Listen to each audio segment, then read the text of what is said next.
Boa tarde, 12h30. A gente começa com a audiência pública de prestação de contas do Fundo Municipal de Saúde, que terminou agora há pouco no plenarinho. O Michael Vancini traz as informações para a gente.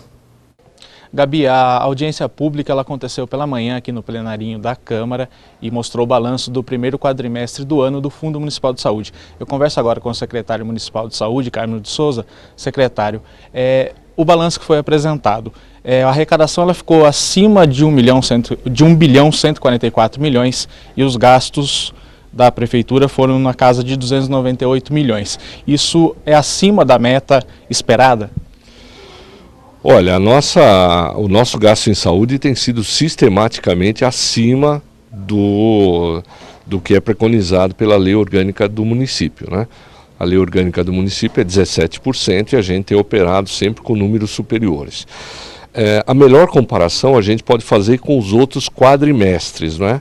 Seja a partir de 2010 a gente tem todos os quadrimestres, nós mostramos isso na apresentação, mostrando que esse primeiro quadrimestre de 2017, percentualmente, ele foi o mais alto dos últimos anos, mesmo com a arrecadação praticamente idêntica do ano passado. Então há uma pressão muito grande sobre a saúde, há uma pressão de demanda sobre as nossas necessidades, não é? E o que foi colocado é um número expressivo. Nós estamos falando aí de praticamente 300 milhões só no primeiro quadrimestre, né? Isso em despesas correntes. Secretário, também tem a questão da meta da atenção básica da saúde, que ela ficou na casa de 47,93% no primeiro quadrimestre, e a meta real esperada é de 58%, e também a meta da saúde bucal ficou em 39,60%, enquanto a expectativa é 100%. O que o senhor tem a falar sobre isso?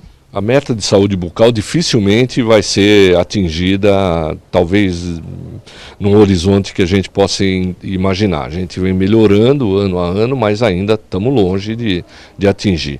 Da atenção básica, eu acho que existem dois fenômenos aqui. Um fenômeno é o do programa chamado PEMAC, que é um programa de qualificação, e que em setembro vai definir o incremento de equipes da saúde da família. Então já existe um aumento do número das equipes da saúde da família, isso é que não foi ainda reconhecido e habilitada pelo governo federal. Bom, secretário, só para a gente encerrar rapidinho, a previsão para os próximos quadrimestres, ela se mantém a mesma do que aconteceu nesse? Bom, é um desafio, né? Eu acho que qualquer previsão no Brasil hoje é absolutamente difícil de ser feita, porque não sabemos como a economia vai se comportar, como vai se comportar a arrecadação do município, se vamos conseguir tirar das prateleiras aquilo que estão no governo federal. Enfim, nós temos uma série de ações no sentido de melhorar o cenário sempre.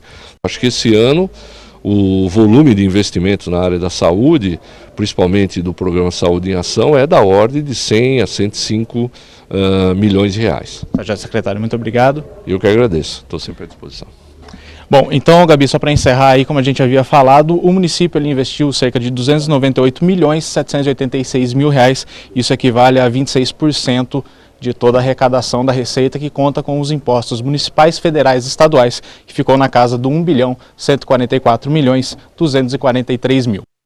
Obrigada, Michael Vancini, pelas informações. Na publicação do Diário Oficial desta segunda-feira está a exoneração dos comissionados de cargos considerados inconstitucionais. A Câmara cumpre o pedido do Tribunal de Justiça, que atendeu a uma ação do Ministério Público. A data da publicação é retroativa a 21 de junho, dia em que foi publicada a decisão. Os desligamentos dos funcionários terminaram na última quinta-feira, depois da realização de todos os exames demissionais. A Câmara agora passa a ter 137 de 360 cargos comissionados.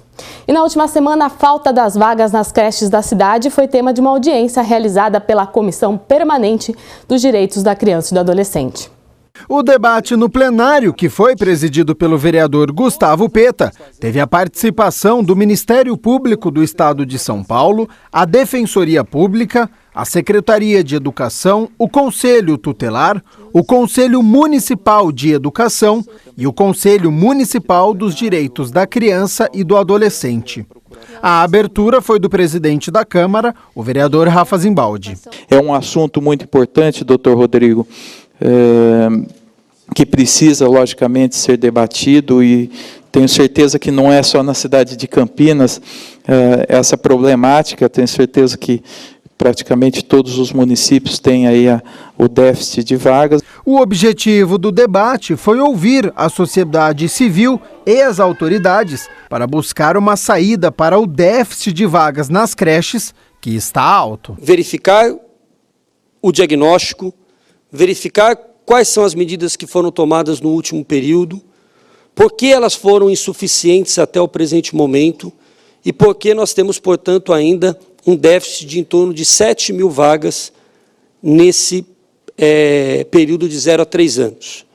O problema é complexo, grave e existe há muitos anos. No ano de 1998, gente, quase 20 anos atrás, foi proposta uma ação civil pública pelo Ministério Público, tratando do problema da abertura de 9.500 vagas em estabelecimentos de educação em Campinas. Vejam, há praticamente 20 anos atrás, a gente já tinha esse déficit. O problema não se encerra aqui, vereador Peta, na ação civil pública inicial da falta de vagas em creche. Este promotor de justiça que vos fala, chegando em Campinas no ano de 2014, se deparou com algumas representações, abordando o problema da superlotação de algumas creches em Campinas. O direito violado de uma criança que não tem acesso à creche, à educação de uma maneira geral, pode trazer consequências para o futuro. Eu tive a oportunidade de ter aulas com especialistas, né, da Universidade de Harvard, mostrando, inclusive, o desenho cerebral de uma criança que sofreu uma violação e uma criança que desenvolveu num ambiente suficientemente bom. O desenho cerebral é outro. No fim do debate, o vereador Gustavo Peta trouxe algumas soluções. A construção de novas creches que já estão em curso, é também algumas parcerias que podem ser feitas, é a exigência que os empreendimentos também construam creches para os seus trabalhadores ou para os seus moradores. Acho que são várias iniciativas que precisam ser tomadas. E hoje às 6 horas da noite tem reunião ordinária. Vamos à pauta desta sessão de número 40. Hoje são 6 projetos para discussão, entre eles a segunda votação da Lei de Diretrizes Orçamentárias. A votação da pauta da 40ª reunião ordinária começa com a segunda discussão do projeto de lei com emenda de autoria do prefeito municipal, que dispõe sobre as diretrizes orçamentárias para o ano de 2018 e dá outras providências. Turno único de discussão e votação do projeto de lei de autoria do vereador Felipe Marquesi, que denomina a Praça Juliê Gomes Ferreira uma praça pública do município de Campinas. Em turno único de discussão e votação, um projeto de decreto legislativo de autoria do vereador Carlão do PT, que concede o diploma de mérito educacional professor Darcy Ribeiro a Caroline Felipe Jango da Silva.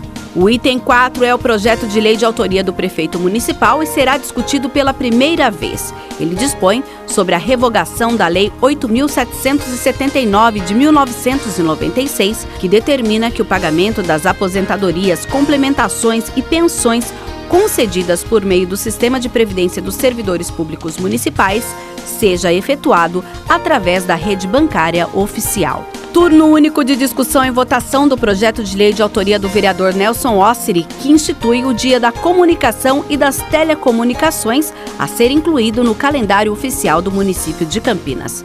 E, por fim, será analisado em turno único de discussão e votação o projeto de lei de autoria do vereador Jorge da Farmácia, que denomina a Rua Toqui Irai uma via pública do município de Campinas. E amanhã o Hemocentro vai estar com a unidade móvel no Largo do Rosário para quem quiser fazer doação de sangue. O ônibus vai ficar ali no centro das 8h15 da manhã até o meio-dia. Lembrando que inverno já tradicionalmente é uma das épocas que as pessoas menos doam sangue. E olha só, a última atualização do Hemocentro é de sexta-feira e aponta que os estoques do tipo O e do tipo A estão em alerta, quase próximos do desabastecimento. Agora vamos falar de um brinquedo que tem atraído muita curiosidade. O spinner virou uma mania entre as crianças, mas o Inmetro alerta que é preciso cuidado ao comprar e manusear o brinquedo. A reportagem é da NBR, emissora do governo federal. Tem de todas as cores e diferentes formatos, alguns até com luzes de LED que produzem efeitos visuais atraentes. Com 3 pontas, a graça do hand spinner é fazê-los girar em diversas posições. Assim, o brinquedo tem conquistado crianças em vários países e já virou febre no Brasil. Hoje é um dos produtos que mais se vende na Feira dos Importados, né? É o hand spinner e tem muita procura mesmo. Márcio garante que por aqui a brincadeira conquistou até os adultos. Já brinquei e passei para meus filhos e aí tá indo. É realmente um produto bem bacana. Apesar de ser vendido há pouco tempo no Brasil, o brinquedo não é novidade. Ele foi inventado há 2 décadas com o propósito de ajudar crianças com autismo ou déficit de atenção a lidar com a ansiedade. E é só encontrar crianças para comprovar o sucesso dos pequenos discos giratórios.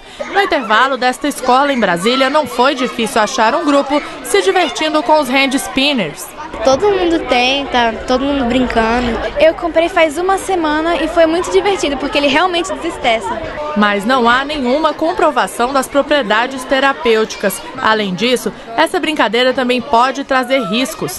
E o Inmetro alerta, o hand spinner não é indicado para crianças menores de 6 anos. Um cuidado importante que o responsável deve ter ao adquirir o produto é comprar sempre um brinquedo que tenha o selo de identificação da conformidade do Inmetro, porque ele representa que o produto passou por ensaios físicos, químicos, mecânicos, toxicológicos. Outro alerta importante para as crianças maiores de 6 anos que sejam sempre usados com a atenção dos pais e responsáveis. Tá aí, neste caso, brincadeira também é coisa séria. E começa a semana, começa também a procura por um emprego. No CEPAT são pelo menos 50 vagas, anota aí. As vagas são para atendente de lojas com experiência em joias, semijoias, bijuterias, folheados e acessórios, cobrador externo, costureira de máquinas industriais, cozinheiro de restaurante, encarregado de obras com CNHB, mestre de obras com CNHB, monitor de vídeo, motorista de caminhão com CNHE, operador de telemarketing ativo, passador de roupas em geral, repositor promotor externo com CNHA e moto própria para usar no trabalho, técnico de prótese e órtese, técnico eletrônico com curso e CNHB, técnico em elétrica, vendedor externo, vendedor interno e vigilante. Para se candidatar às vagas, é preciso que o candidato compareça a uma das unidades do CEPAT com RG, CPF, carteira de trabalho e o número do PIS. A unidade do centro fica na Avenida Campos Sales, número 427, e o atendimento é das 8 da manhã às 6 da tarde. No Ouro Verde, a unidade fica na Rua Armando Frederico Reganeschi, número 197, no Jardim Cristina, em frente ao Banco do Brasil. No Campo Grande, o CEPAT fica na Rua Manuel Machado Pereira, 902, em frente à Praça da Concórdia.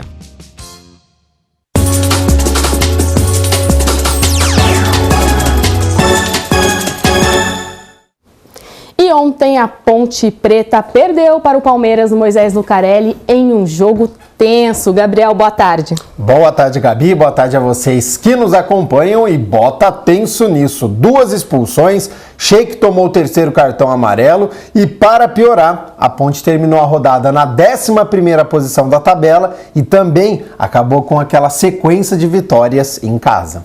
O primeiro gol veio aos 38 minutos. Tietê mandou bem no lançamento para Alejandro Guerra, que finalizou. 1-0 Verdão. 2 minutos depois, Renato Cajá passa para Luca no começo da grande área.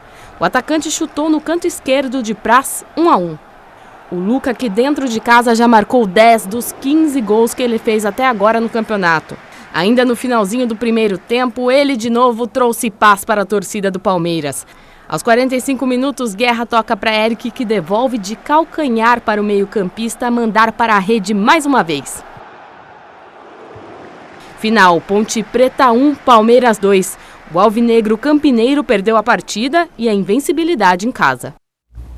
Jogo pegado, foram 11 cartões ao todo, 2 expulsos da Ponte Preta, o Cajá, que deu ali um tapa no rosto do Tietê, aí os 2 levaram o cartão vermelho, e ainda o Rodrigo, no fim da partida, que brigou com o árbitro, falou aí um palavrão e foi expulso também. É isso aí, a Ponte volta a campo nesta quinta-feira, às 7h15 da noite, contra o Sol América do Paraguai, mas aí é um primeiro jogo da segunda fase da Copa Sul-Americana, outro campeonato. E pelo Campeonato Brasileiro, a Macaca joga no domingo, lá em Florianópolis, contra o Avaí, às 7 horas da noite. Duelo complicado, já que o Avaí é o lanterna da competição e vem pressionado. É um calendário bastante apertado para os times que participam de mais de uma competição, como é o caso da Ponte. Como é o caso do Palmeiras também, né? Também. Pelo menos não vai precisar viajar a Ponte Preta para esse jogo aí da Sul-Americana, já que o jogo é no Moisés Lucarelli, aí o desgaste também fica um pouquinho menor. Sim. Agora, boa fase cruzando a avenida, hein? No Brinco de Ouro, o Guarani venceu neste sábado. O jogo contra o Lanterna Náutico, que garantiu a liderança ao Bugre, hein? Um jogo que todos os 3 gols foram de cobranças de pênalti, olha só. Aos 15 minutos, Jobson derruba Lennon dentro da área e o juiz marca pênalti. O capitão Fumagalli chuta forte no meio do gol, 1-0. Aos 25 minutos, outro pênalti, mas desta vez a favor dos pernambucanos. Giovani empatou a partida. Ainda no primeiro tempo, mais uma penalidade máxima. O árbitro deu toque na mão de Sueliton. E mais um gol do Guarani, mais um gol de Fumagalli. Final, Guarani termina a rodada como líder 2 e Náutico na lanterna 1.